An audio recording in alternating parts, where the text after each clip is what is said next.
ગામડાના લોકો રોડ પર આવીને આરતી અને સ્વાગત કરવા માટે અમને ઊભા રાખતા આવ્યા, એટલે અમે ખૂબ મોડા પહોંચ્યા છે. પણ અહીં આવીને અમે જોયું તો દાહોદના વડીલો, દાહોદના યુવાનો અને માતા બહેનોમાં જે જુસ્સો છે, જે ભાવ છે અમારા માટે, આ તમારો ભાવ, આ તમારી લાગણી, આ તમારો પ્રેમ અમને અવારનવાર આ વિસ્તારમાં ખેંચી લાવે છે.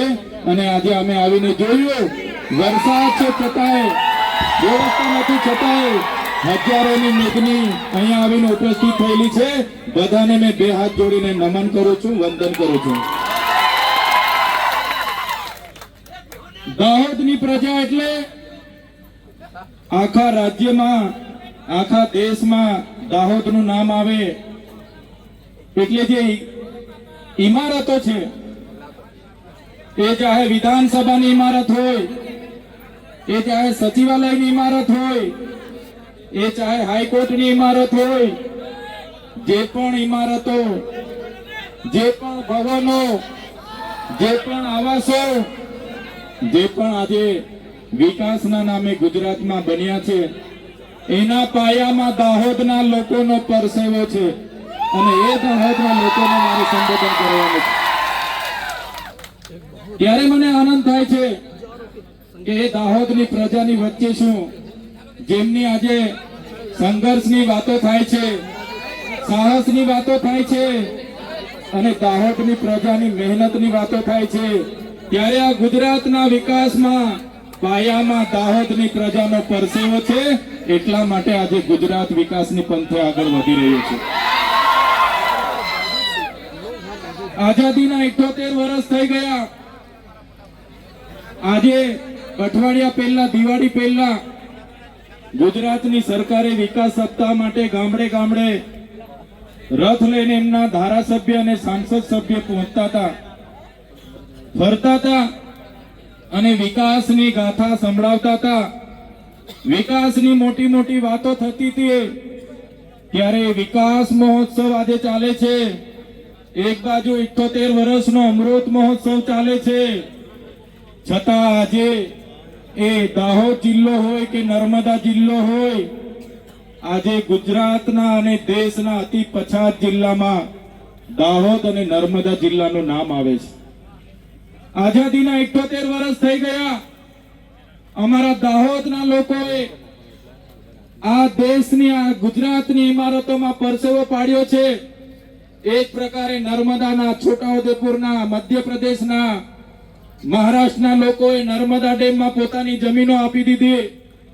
આ વિસ્તારમાં નવા પ્રોજેક્ટો આવે એટલે જમીનો લઈ લેવામાં આવે.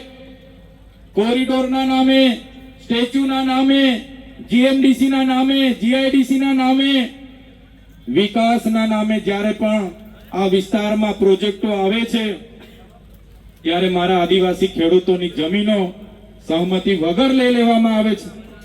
ગ્રામ સભાની સહમતિ નથી પણ લેવામાં આવતી અને બારોબાર જમીનો લેવામાં આવે છે. ત્યારે આજે આખા દેશમાં 40 લાખથી પણ વધારે આદિવાસીઓ વિસ્થાપિત થયા છે. આજે એમના માટે દાહોદ આટલો મોટો જિલ્લો હોય, દેશના વિકાસમાં દાહોદે આટલું મોટું યોગદાન આપ્યું છે, છતાં હમણાં દિવાળી પતી જશે એટલે મારા દાહોદના ભાઈઓ અને બહેનો માથા પર પોટલા અને હાથમાં છોકરા લઈને મજૂરીએ જતા જોઈએ છે. અમે ગાંધીનગરમાં મળે છે, સુરતમાં મળે છે, ભરૂચમાં મળે છે, અમને અંકલેશ્વરમાં મળે છે, વડોદરામાં મળે છે. અમે પૂછીએ, બેન તમે કાના છો? તો કે ભાઈ અમે તો દાહોદથી છે. નાના નાના છોકરાઓને ત્યાં મજૂરી માટે, મજબૂરી, આ પેટનો ખાડો પૂરવાની મજબૂરી એમને ત્યાં લઈ જાય છે. ત્યારે આ ગુજરાત સરકારને કહીએ છીએ, આજે તમારો આઝાદીનો 78મો વર્ષ ચાલે છે. તમે અમૃત મહોત્સવ પાછળ અબજો રૂપિયાનો ખર્ચો કરો છો.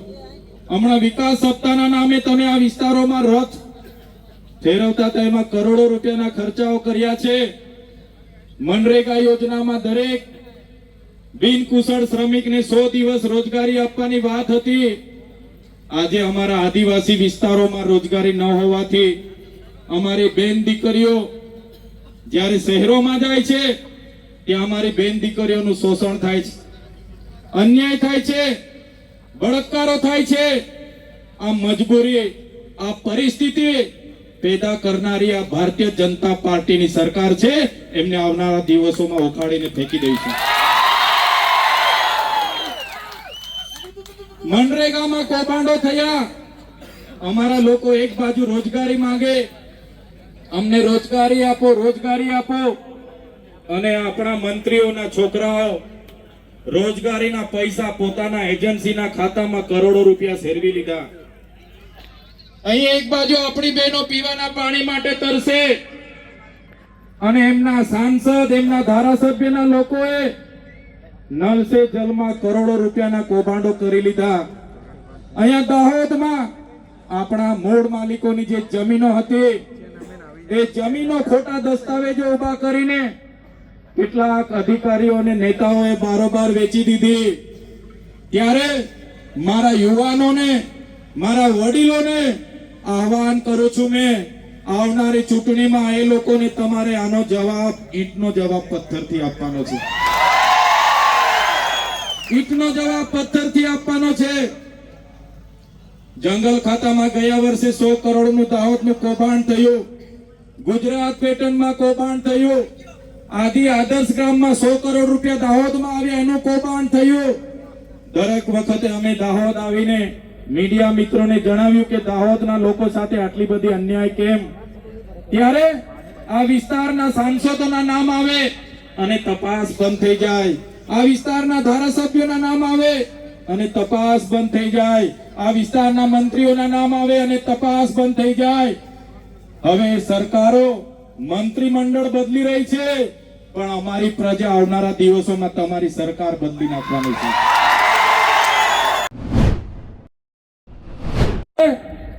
તમે જોયું હશે મનરેગાનું કૌભાંડ આપણે બહાર પાડ્યું. નકલી કચેરી અહીંયા સિંચાઈની બોડેલીમાં આપણે બહાર પાડી. ટેટ પાસ ઉમેદવારો માટે આપણે અહીંયા રેલીઓ કરી. પોસ્ટ મેટ્રિક શિષ્યવૃત્તિ બંધ કરી દેવામાં આવી. આપણા બાળકો ઉચ્ચ અભ્યાસ માટે વર્ષોથી પોસ્ટ મેટ્રિક શિષ્યવૃત્તિ મળતી હતી, જેના આધારે આપણા યુવાન અને યુવતીઓ મેડિકલમાં જતા, જીએનએમમાં જતા, ફાર્મસીમાં જતા, બીએસસીમાં જતા, ડિપ્લોમા કરતા, ડિગ્રી કરતા. અને આ સરકારે 28/10/2024 ના રોજ શિષ્યવૃત્તિ બંધ કરી. 5000 વિદ્યાર્થીઓને લઈને અમે વિધાનસભાનો ઘેરાવો કર્યો. ત્યારે આ વિસ્તારનો એક પણ ધારાસભ્ય આપણા બાળકો માટે એક શબ્દ બોલવા તૈયાર નહોતો. અને વિધાનસભાના ઘેરાવા પછી બિરસા મુંડા ભવનનો ઘેરાવો કર્યો. વિધાનસભામાં સરકાર સામે મારે લડાઈ થઈ. ગૃહમાં મને એક દિવસ માટે સસ્પેન્ડ કરવો પડ્યો. એમણે મને સસ્પેન્ડ કર્યો, પણ અમે વિદ્યાર્થીઓનો મોરચો લઈને જે પ્રકારે વિધાનસભામાં પહોંચ્યા, આ સરકારને નમતું જોખવું પડ્યું અને શિષ્યવૃત્તિ ફરી ચાલુ કરવી પડી.